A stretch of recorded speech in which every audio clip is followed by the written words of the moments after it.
Ang aswang sa Pilipinas ay popular sa mga kwentong bayan at paniniwalaan ng ibang Pilipino. Ang aswang ay uri ng nilalang na malupit. Matakaw at malaki ang kakayahan na mag-iba ng anyo. Karaniwan ito ay isang tao. Kapag araw ngunit nagiging hayop at mapagkunwari kapag napapaligiran ng iba. Sa mga kwentong aswang sinasabing may iba't ibang uri nito tulad ng mandurugo, tikbalang, manananggal at iba pa.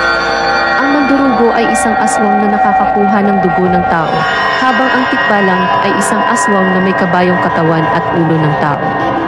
Ang manananggal naman ay isang aswang na kayang hatiin ang katawan at lumipad upang hablutin ang mga biktima.